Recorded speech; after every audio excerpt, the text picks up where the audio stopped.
Welcome to Vishwabharat TV. ఇప్పుడు మనం చూసుకుంటే విశాఖపట్నం సిటీలో టూరిస్ట్ అనేది చాలా ఎక్కువ అభివృద్ధి చెందిందని చెప్పాలి. కాకపోతే దానివల్ల మన వైజాగ్కి ఎంత లాభం జరగాలో దాంట్లో కార్మికులకు కూడా అంతే లాభం జరగాలి. కానీ మాకు అన్యాయం జరుగుతుందని చెప్తున్నారు. అసలు అన్యాయం ఏంటి అనేది తెలుసుకుందాం. సార్ నమస్తే, అసలు మీ పేరు?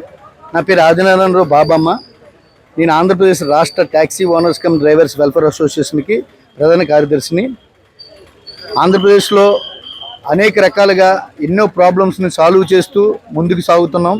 ఈ ప్రయాణంలో ఈరోజు విశాఖపట్నం అనే మహానగరంలో ప్రతి ఒక్కరూ పర్యాటక కేంద్రంగా అభివృద్ధి చెందిన కేంద్రం ఎక్కడుంది ఆంధ్రప్రదేశ్లో అంటే విశాఖపట్నం అని చెప్తారు. అంత అభివృద్ధి చెందిన ఈ విశాఖపట్నం కేంద్రంలో ఈ టోల్ మాఫియా అనేది ఒకటి జరుగుతుందండి. దాని గురించి ఈరోజు గౌరవనీయులు కలెక్టర్ గారికి వినతిపత్రం ఇవ్వడానికి వచ్చాము.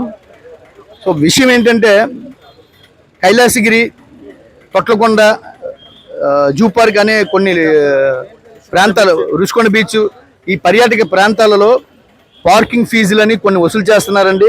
గతంలో తక్కువ ఉండేది, తర్వాత అది 20-30 నుంచి 50-60 అయ్యింది. అవి తీసుకోగా ఇప్పుడు రీసెంట్గా కారు తాలూకా 70 రూపాయలు ఎంతో ఫీజు తీసుకొని తిరిగి కారులో ఉన్న పాసింజర్లు ఎంతమంది ఉండే అంతమంది దగ్గర కూడా సపరేట్గా 15 రూపాయలు చొప్పున వసూలు చేస్తున్నారండి. దీని మూలంగా కస్టమర్లు ఎవరు దీనికి ఇవ్వడానికి ఒప్పుకోవట్లేదు. మీరే చూసుకోవాలని అంటున్నారు. ఇలాగా ప్రతి ట్రిప్, ప్రతి ఏరియాలో కూడా 100 నుంచి 150 రూపాయలు మేము కట్టగలిగితే మా వ్యాపారానికి మేము పూర్తిగా నష్టపోతున్నాము. అలా కట్టలేని పరిస్థితి వచ్చింది.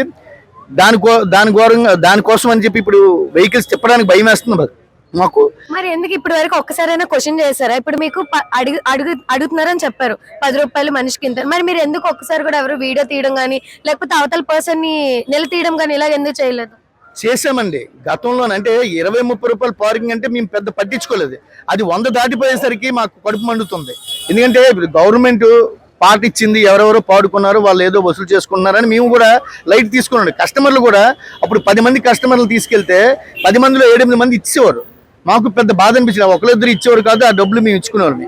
కానీ ఇప్పుడు అది ప్రతి ప్లేస్లో కూడా 100 దాటిపోతే మేము ఎలా కట్టుకోగలమండి?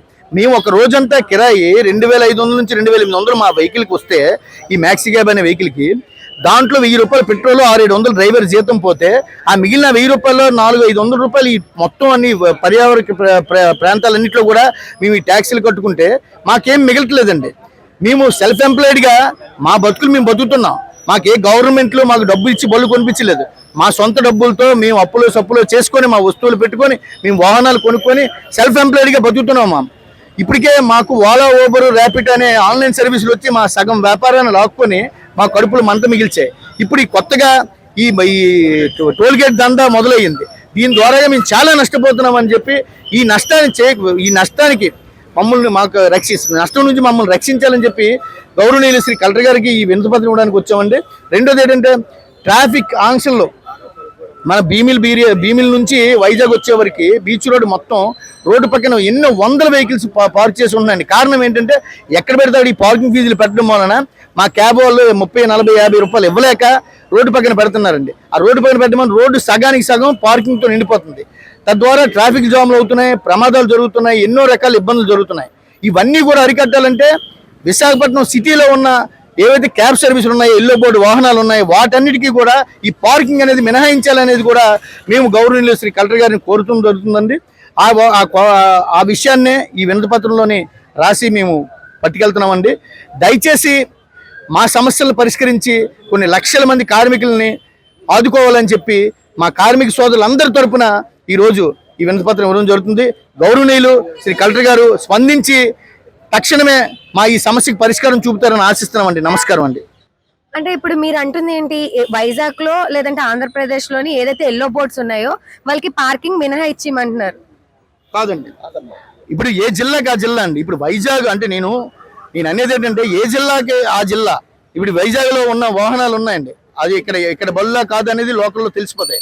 ఆ వాహనాలకి ఇక్కడ లోన రుసుము తీసుకోకూడదు అనేది మా కాన్సెప్ట్ అండి. ఎల్లో బోర్డులు ఏవైనా ఎల్లో బోర్డులు, అది ఇక్కడ జరుగుతున్న సమస్య, మిగతా జిల్లాల్లో జరగలేదు. ఇక్కడ కొత్తగా మొదలైంది కాబట్టి ఈ దందాన్ని ఇక్కడ ఆపితే మిగతా జిల్లాల్లో రాదు. ఈ మధ్యనండి లాస్ట్ మంత్ 2వ తారీఖు నుంచి ఇప్పుడు స్టార్ట్ అయిందండి. 2వ తారీఖు స్టార్ట్ అయింది. మేము ఆల్రెడీ 2-3 సందర్భాలు అడిగామండి, ఇది అన్యాయం అండి, ఇది మాకేం తెలియదు అని చెప్తున్నారండి. ఇప్పుడు వాళ్ళ పెద్దలు వాళ్ళు ఎవరో మాట్లాడుకున్నారు, ఇది పెట్టారు, ఇది చేశారని అంటే అది ఎవరు అనేది మేము అడుగుతుంటే మాకు సమాధానం చెప్పట్లేదు. మీకు సమాధానం మేము చెప్పే అవసరం లేదంటున్నారు. కనుక మేము మా సమస్యని గౌరవనీయ కలెక్టర్ గారి దగ్గర వినతిపత్రం ఇవ్వడానికి వచ్చాం. అందుకనే ఒకవేళ అంటే ఇప్పుడు ఇది వెంటనే ఒకవేళ మీకు సొల్యూషన్ రాకపోతే నెక్స్ట్ మీ చర్యలు ఏంటి? ఇది సొల్యూషన్ వస్తుందని అనుకుంటున్నామండి. ఎందుకంటే ఇది లీగల్ గా జరుగుతుందా ఇల్లీగల్ గా జరుగుతుందా అనేది మాకు తెలియదు. ఇదైతే అక్రమం. ఈ రాష్ట్రంలో ఎక్కడ కూడా, ఇదే కాదండి తెలంగాణలో కూడా ఇలాంటి అక్రమ వసూళ్లు జరగట్లేదు. ఇది ఫస్ట్ టైం వైజాగ్లో ఈ మధ్యకాలంలో మొదలైంది. కాబట్టి దీనికి సొల్యూషన్ దొరుకుతుంది. గౌరవనీయులు కలెక్టర్ గారు మా యందు దయించి ఇది తక్షణమే ఈ విషయాన్ని కొలికి తీసుకొస్తానని ఆశిస్తున్నాం. ఒకవేళ అలా జరగని పక్షంలో ఈ విషయంపై మేము మౌన పోరాటం కూడా చేయడానికి సిద్ధంగా ఉన్నామండి. నిరాహార దీక్ష చేయడానికి కూడా సిద్ధంగా ఉన్నామండి. ఆ విషయాన్ని అందరూ అర్థం చేసుకుంటారని ఆశిస్తున్నామండి.